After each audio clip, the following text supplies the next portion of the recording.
Hi students, welcome to your Siddharth biology class. आज हम देखेंगे बायोलॉजी से chapter 10 cell cycle and cell division. ये सेल साइकिल होता क्या है, सेल डिवीजन होता क्या है? एक्चुअली सेल डिवीजन मीन्स होता है कि सेल केवल बेटा डिवाइड हो रहे हैं। The process of division of cell from parent cell into daughter cell. एक पेरेंट सेल दो डॉटर सेल में डिवाइड हो जाता है। This process is known as cell division. और सेल साइकिल क्या है? तो उस डिवीजन में कितने टाइम यूटिलाइज हो रहे हैं, कितना वो प्रोसेस ड्यूरेशन इनटेक कर रहा है, that is called cell cycle. तो आज हम इसी चैप्टर में डिस्कस करेंगे कि सेल साइकिल होता क्या है, कैसे एक सेल दो सेल में डिवाइड हो जाते हैं, कौन कौन से प्रोसेस होते हैं जिसके थ्रू सेल डिवीजन होता है, ऐसे कौन कौन से फैक्टर है जो सेल को डिवाइड होने के लिए क्या होते हैं यूज होते हैं। तो इन सभी को आज हम इस टॉपिक में डिस्कस करेंगे। पर before we discuss to the topic, हम थोड़ा सा सेल को क्या कर लेते हैं बेटा, रिवाइज कर लेते हैं। तो सेल होता क्या है actually?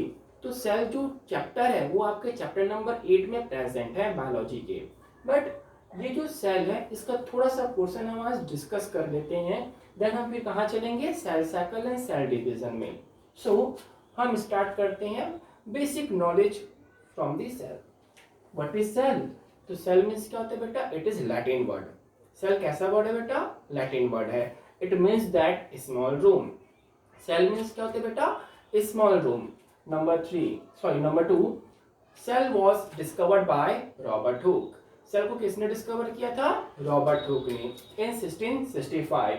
Number three, study of cell. जब हम सेल की स्टडी करते हैं तो ब्रांच क्या कहलाता है? It is branch cell biology in which we study of cell, also known as cytology. Next हम देख लेते हैं बेटा सेलुलर ऑर्गेनाइजेशन। तो सेलुलर ऑर्गेनाइजेशन क्या था? तो मैंने आपको बताया था कि यहाँ पे सेल क्या हो रहे हैं? ऑर्गेनाइज हो रहे हैं। कैसे ऑर्गेनाइज हो रहे हैं? तो smallest part of the body क्या है बेटा? सेल। बहुत सारे सेल्स क्या बना है? ग्रुप। तो group of cell is known as tissue. Similarly tissue form organ, organ form organ system, finally formed our body. Next हम देख लेते हैं सेल थ्योरी। तो जो सेल थ्योरी है ये थ्योरी किससे रिलेटेड है? सेल से रिलेटेड है। That's why it is called cell theory. It is proposed by two scientist. Their name is Schleiden and Schwann. Time था हमारा 1830। 1830 में टू साइंटिस्ट आए, स्लीडन एंड स्वान। उन्होंने क्या किया? कुछ बेसिक असम्पशंस दिए फॉर दी सेल। तब हमने उसको नाम दे दिया सेल थ्योरी। फर्स्ट पॉइंट है, according to cell theory all living organism are made of cells. जितने भी सब लिविंग ऑर्गेनिज्म है लाइक प्लांट्स एंड एनिमल्स, ये सब किससे बने बेटा? सेल्स से बने हैं, जिसको हमने नाम दिया था सेलुलर ऑर्गेनाइजेशन। सेलुलर ऑर्गेनाइजेशन में एक्चुअली होता क्या है? तो सेल क्या हो रहे बेटा? ऑर्गेनाइज हो रहे हैं। Basic smallest part of the body क्या है? सेल। बहुत सारे सेल ने मिलकर क्या बनाया? Tissue. Similarly tissue form organ, organ form organ system, finally formed our body. That's why in cell theory all living organisms are made up of cells. Number 2, it is basic structural and functional unit of body. जो cell है वो कैसे हैं? Basic structure और function के हैं। Different type के sales different type के फंक्शन परफॉर्म करते हैं। For example year, eyes, digestion, reproduction etcetera. यहाँ के जितने भी सब सेल्स हैं सबके स्ट्रक्चर क्या होते हैं? स्पेसिफिक होते हैं और हर एक सेल का अपना पर्टिकुलर फंक्शन है। आईज का फंक्शन है विजन, ईयर का फंक्शन है हियरिंग, जो इंटेस्टाइन है उनका क्या मेन फंक्शन है? डाइजेशन करना। रिप्रोडक्शन वाले सेल का क्या काम है? लाइक स्पर्म एंड ओवम का रिप्रोडक्शन करना। तो it is basic structural and functional unit. Number 3, अब all cells are arise from their parents either pre existing cells. जितने भी सब सेल्स प्रेजेंट है बॉडी में सब स्पॉन्टेनियस ओरिजिन नहीं हुए हैं, वो सब कहाँ से आए हैं? अपने पेरेंट्स सेल से आए हैं। जैसे हमारा डेवलपमेंट है, हमारा जो ओरिजिन है कहाँ से हुआ है? From our parents. हम सडनली स्पॉन्टेनियसली अर्थ में क्या नहीं हो गए? ओरिजिन नहीं हो गए। तो हमारा क्या हुआ? डेवलपमेंटल प्रोसेस के थ्रू हम क्या हुए? ओरिजिन हुए हैं। सिमिलरली जितने भी सब सेल्स हैं वो सब कहाँ से ओरिजिन हुए बेटा, अपने पेरेंट सेल से। और इसी थर्ड पॉइंट का मेन बेस बना cell cycle and cell division, जिसने इस पॉइंट को और ज्यादा एक्सप्लोर किया कि कैसे सेल्स क्या हो रहे बेटा, डिवाइड हो रहे हैं। How divide the cells, cells कैसे डिवाइड हो रहे हैं और कैसे उनमें क्या हो रहा है, डिवीजन का प्रोसेस हो रहा है। तो जो सेल डिवाइड हो रहे हैं अपने डॉटर सेल्स में, this process is known as cell division. और उस डिवीजन को होने में कितना टाइम लगता है, that is called cell cycle.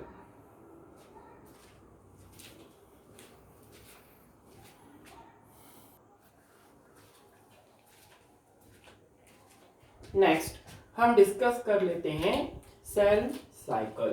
तो व्हाट इज सेल साइकिल? तो cell cycle is the sequence of series, ये क्या बेटा, sequence of series of events हैं that takes place in a cell. ये किसी भी सेल के अंदर प्रेजेंट होने वाले कुछ इवेंट्स की क्या होते हैं, सीक्वेंस सीरीज होते हैं। आई रिपीट, सेल साइकिल क्या है? तो it is sequence of series of events present inside a cell. किसी भी सेल के अंदर होने वाले जो इवेंट्स का सीक्वेंस फॉर्म होता है, that is called cell cycle. Number next point है, इसको हमेशा स्टार पॉइंट आप पढ़ते चलिएगा कि जितने भी सब सेल हैं, एवरी सेल हैज एबिलिटी। जितने भी बॉडी में सेल्स हैं उन सभी सेल्स में क्या होती है, एबिलिटी होती है कि they can reproduce, they can divide. तो उसी को हम यहाँ पे क्लियर कर रहे हैं। Every cell has ability to divide into daughter cell. जितने भी हमारे बॉडी में सेल्स हैं उन सब में क्या होती है, एबिलिटी होती है कि they can divide into daughter cell. Next point हम बात कर लेते हैं, in the case of humans. अगर हम ह्यूमन के केस में देखें, in the case of human,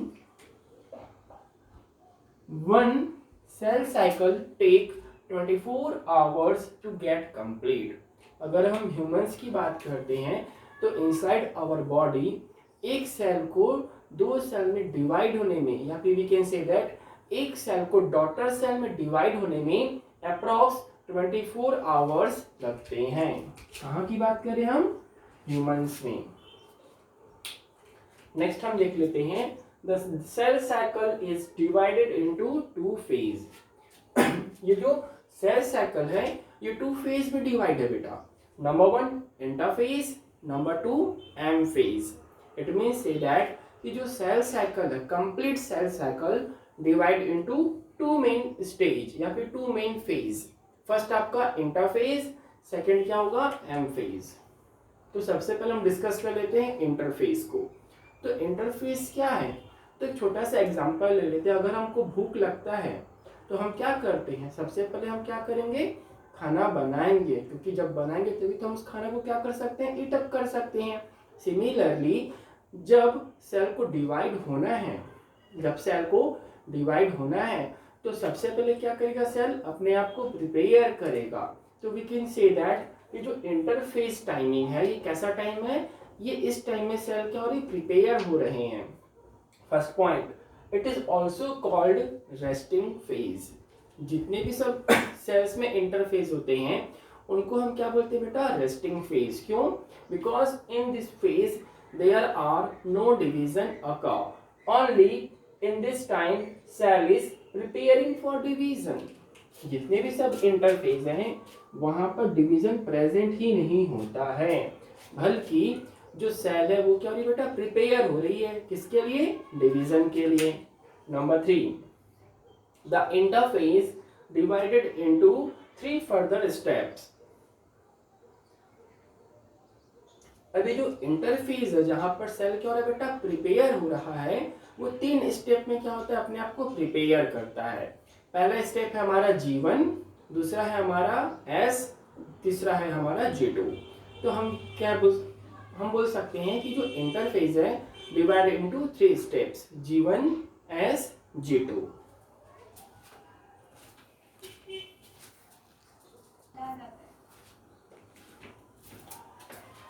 next हम डिस्कस कर लेते हैं इंटरफेस के 3 सब स्टेज को, that is G1, S and G2। G1 phase क्या है बेटा, तो G1 also known as gap 1 phase. G1 का फुल फॉर्म क्या बेटा? Gap 1 phase.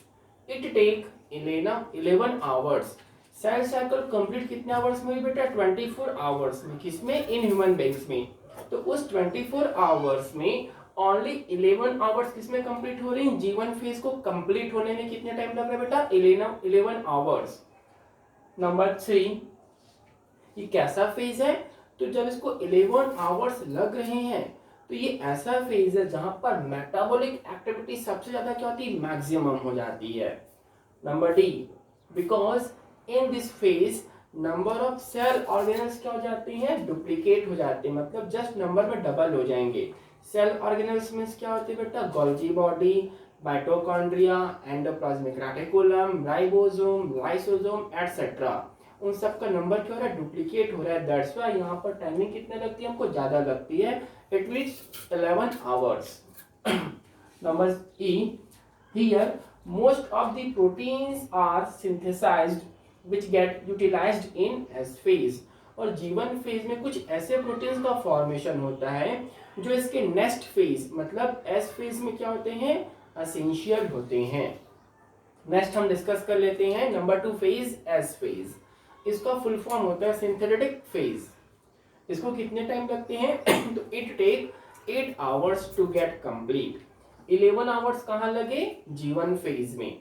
S में कितना लग रहा है बेटा? 8 आवर्स। यहाँ पे एक्चुअली होता क्या है? तो यहाँ पे डीएनए का रेप्लिकेशन एंड सेंट्रियोल का फॉर्मेशन होता है। I repeat, in S phase DNA का क्या होगा बेटा? रेप्लिकेशन होगा और सेंट्रियोल्स का फॉर्मेशन होगा। सेंट्रियोल्स होता क्या है तो आगे हम डिस्कस करेंगे। नेक्स्ट आ जाते हैं G2 फेज। तो G2 फेज का मतलब क्या होता है? Gap 2 phase. इसको कंप्लीट होने में कितने आवर्स लगते हैं? 4 आवर्स। टोटल 24 आवर्स का सेल साइकिल है। ये जो सेल साइकिल है 2 पार्ट्स में डिवाइड है। पहला इंटरफेज, दूसरा M phase.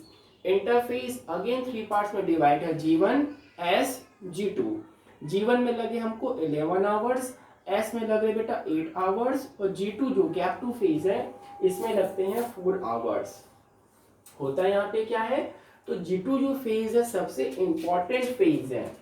I repeat, G2 is most important phase because in this phase cell decide go for division और एपोप्टोसिस। ये जो सेल के डिवीजन का सबसे मेन फेज है क्योंकि यहाँ पर आकर सेल क्या करती है बेटा? अपने आप को डिसाइड करती है कि इसको और ज्यादा डिवाइड होना है या अपने आप को डेथ करना है। और सपोज अगर सेल डिवाइड नहीं होता है तो सेल की क्या हो जाती है? डेथ हो जाती है। It is called cell apoptosis. Number D, G2 phase में आरएनए और प्रोटीन का क्या होता है? मैक्सिमम सिंथेसाइज होते हैं क्योंकि जब सेल डिवाइड होगा तो उसको नंबर ऑफ क्या लगेंगे? एनर्जी लगेंगे। दैट्स व्हाई यहाँ पर एटीपी का जो एक्यूमुलेशन है वो भी क्या हो जाता है? मैक्सिमम हो जाता है।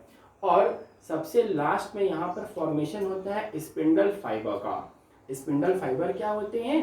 कि स्पिंडल फाइबर क्रोमोसोम्स को अपने तरफ क्या करते हैं? बांध कर रखते हैं, टाइट करके रखते हैं। Basically they are long fibre.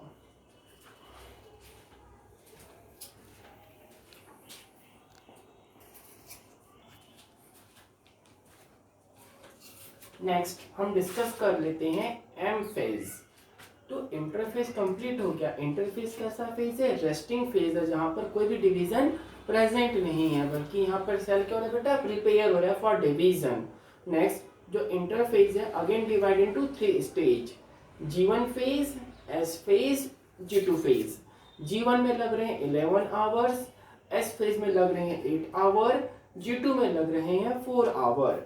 After get complete G2 phase start हो जाता है M फेज। तो ये M फेज है क्या? तो it is phase represent actual cell division. ये जो M फेज है किसको रिप्रेजेंट करता है बेटा? एक्चुअल सेल डिवीजन को। इट टेक 1 आवर और M फेज को कंप्लीट होने में अप्रॉक्स 1 आवर लगते हैं। In this phase parent cells get divide into daughter cell. यहाँ पर जो सेल है वो कैसा सेल है? पेरेंट सेल है और डिवाइड हो जाता है अपने डॉटर सेल में। Number D, certain cell. अब जब डिवीजन हो रहा है तो ये कंपलसरी नहीं है कि जितने बॉडी में सेल हैं सबके सब डिवाइड हो जाएं। फॉर एग्जांपल, जैसे आपने किसी भी क्लास का पेपर दिया, एग्जाम दिया, फाइनल एग्जाम दिया, ये कंपलसरी नहीं है कि उस क्लास के सभी स्टूडेंट क्या हो जाए, पास हो जाए। कुछ स्टूडेंट क्या हो जाते हैं, फेल हो जाते हैं, कुछ का सप्लीमेंट्री लग जाता है। सिमिलरली ये भी कैसा है, ऐसा ही कंडीशन है कि ये भी ऐसा कंडीशन है कि जब सेल डिवीजन हो रहा है तो कंपलसरी नहीं है कि वहां पे जितने सेल प्रेजेंट है वो सबके सब क्या हो जाए, डिवाइड हो जाए। कुछ सेल ऐसा होता है जो डिवाइड नहीं होते हैं। Certain cell which do not divide further enter and inactive stage. ऐसे सेल जो डिवाइड नहीं होते हैं वो कहाँ चले जाते हैं, इनएक्टिव स्टेज में। Also called quiescent stage, also called G0 phase. G0 phase मतलब ऐसा होता है कि वहां पे ऐसे सेल्स प्रेजेंट हैं जो डिवाइड नहीं करते। नेक्स्ट पॉइंट, जो M फेज है, इन्वॉल्व 2 स्टेज। M फेज में हमको कितने स्टेज मिलेंगे बेटा, 2 स्टेज मिलेंगे। फर्स्ट होगा कैरियोकाइनेसिस, सेकेंड होगा साइटोकाइनेसिस। हमेशा याद रखना, कभी भी अगर सेल डिवीजन हो रहा है, पेरेंट सेल डिवाइड हो रहे हैं डॉटर सेल में, एक सेल से 2 सेल का फॉर्मेशन हो रहा है, तो वहां पर सबसे पहले क्या प्रेजेंट होगा बेटा, karyokinesis. After complete karyokinesis cytokinesis occur. Karyokinesis मतलब क्या होता है, तो karyo is a Greek word, karyo is a Greek word, it means nucleus. तो हमेशा सेल में प्रेजेंट न्यूक्लियस का पहला डिवीजन होगा और न्यूक्लियस के डिवीजन के बाद उसके साइटोप्लाज्म डिवीजन होंगे। हमेशा याद रखिएगा कि किसी भी सेल डिवीजन में कैरियोकाइनेसिस फर्स्ट होगा and after karyokinesis cytokinesis takes place. Karyokinesis means division of nucleus, cytokinesis means that division of cytoplasm.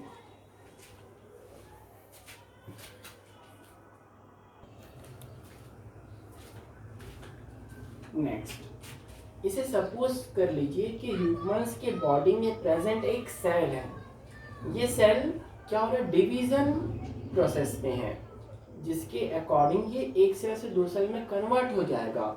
तो यहाँ पर डिफरेंट टाइप का हमको प्रोसेस देखने को मिलते हैं। एक होता है इंटरफेज, एक होता है एम फेज। इंटरफेज में हमको 3 पार्ट्स देखने को मिलते हैं। कितने पार्ट्स देखने को मिलते हैं बेटा, 3 पार्ट्स। एक होता है G1, एक क्या होगा, G1। तो G1 को कंप्लीट होने में लग जाते हैं अप्रॉक्स 11 आवर्स। G1 को कंप्लीट होने में कितने आवर्स लग जाते हैं बेटा, 8 आवर्स।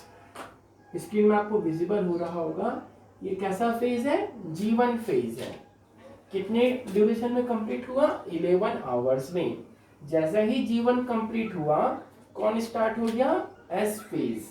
एस फेज कंप्लीट हुआ 8 आवर्स में। कितने आवर्स में कंप्लीट हुआ, 8 आवर्स में। और आफ्टर एस फेज क्या स्टार्ट हो गया, G2 फेज। इसको कंप्लीट होने में कितने टाइम लगे, 4 आवर्स। और लास्ट 1 आवर्स में होता है हमारा एम फेज, जहां पर एक सेल 2 सेल में क्या हो जाता है, डिवाइड हो जाता है। अगर हम इसको एड ऑन करें तो हमको क्या मिल जाएगा, सेल साइकिल का ड्यूरेशन। सेल साइकिल में कितने स्टेप हैं, interphase, M phase. Interphase divide है G1, S, G2 और एम फेज। G1 में लगते हैं 11, S में लगते हैं 8, G2 में लगते हैं 4, M में लगते हैं 1 आवर। 11 + 8 + 4 + 1 = 24 आवर्स। तभी हम बोलते हैं कि ह्यूमंस बॉडी में एक सेल 2 सेल को डिवाइड होने में हमको लग जाते हैं 24 आवर्स। नेक्स्ट, अब ये डिवीजन ठीक हो रहा है कि नहीं हो रहा है, कि उसमें कुछ फॉल्ट है, इसको चेक करने के लिए सेल साइकिल में कुछ चेक पॉइंट्स होते हैं। चेक पॉइंट्स कैसे होते हैं, ये बिल्कुल वैसे ही होते हैं जैसे ट्रैफिक जब लग जाती है तो वहाँ पे जो ट्रैफिक पुलिस खड़ा होता है वो सबको क्या करता है, सर्विलेंस करता है कि कोई ट्रैफिक रूल ओबे कर रहे हैं कि नहीं कर रहे हैं। अगर नहीं करते तो उस पर वो क्या लगाता है, फाइन लगा देता है। कई बार हेलमेट नहीं पहनो तो, अभी मास्क नहीं पहनो तो आपको क्या लगता है, फाइन लग जाता है। सिमिलरली कोई सेल में प्रॉपर डिवीजन हो रहा है कि नहीं हो रहा है, इसको चेक करने के लिए कुछ सेल्स में क्या होते हैं, पर्टिकुलर प्लेस होते हैं, that is called cell cycle check points. There are 3 check points present. सबसे फर्स्ट प्रेजेंट होगा G1 में, फिर प्रेजेंट होगा G2 फेज में, और लास्ट हमको चेक पॉइंट मिलता है मेटा फेज में।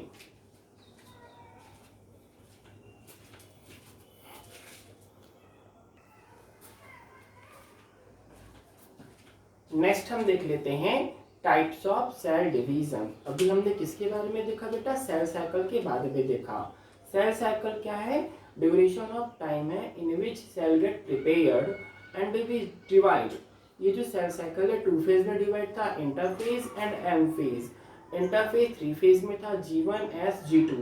G1 को कंप्लीट होने में लगे 11 आवर, S को कंप्लीट होने में लगे 8 आवर एंड G2 को कंप्लीट होने में लगे 4 आवर। जो लास्ट का 1 आवर था वहां पर सेल क्या हो गया? डिवाइड हो गया। अभी जो सेल डिवाइड हुआ है, this process is known as cell division. ये बेसिकली 3 टाइप्स के होते हैं एमाइटोसिस, माइटोसिस, मेयोसिस। ये तीनों कैसे? इवोल्यूशनरी सीरीज में प्रेजेंट है। एमाइटोसिस कहाँ होगा? यूनिसेलुलर सेल्स में। माइटोसिस कहाँ होगा? मल्टीसेलुलर ऑर्गेनिजम्स में। डिफरेंस समझिए, एमाइटोसिस यूनिसेल में, माइटोसिस मल्टीसेल में, और इसी माइटोसिस का एडवांस या फिर हो सकते हो एक्सेप्शनल फॉर्म है मियोसिस, जो कहाँ प्रेजेंट होते हैं बेटा? जर्म आइदर रिप्रोडक्टिव सेल्स में। इसको हम नेक्स्ट क्लास में एक्सप्लेन करेंगे। तो आज हमने क्या क्या देखा? सेल के बारे में ब्रीफ इंट्रोडक्शन देखा, फिर हमने देख लिया सेल थ्योरी, फिर हमने देख लिया था सेल साइकिल। सेल साइकिल क्या है? It is sequence of series of events present in a cell. किसी भी सेल के इनसाइड में जो इवेंट्स होते हैं उसका सीक्वेंशियल फॉर्म क्या होता है? Cell cycle. 2 पार्ट में था, इंटरफेज, एम फेज। फिर हमने देख लिया चेक पॉइंट्स। चेक पॉइंट्स क्या होते हैं कि सेल डिवीजन का प्रोसेस कंटिन्यू चल रहा है कि नहीं है। अगर नहीं है तो इसमें कुछ फॉल्ट आ गया होगा। चल रहा है तो उसको चेक करने के लिए क्या होते हैं? कुछ प्लेस प्रेजेंट होते हैं जिसको बोलते हैं चेक पॉइंट्स। लास्ट हमने देख लिया types of cell division. So today class is over. Thank you for watching.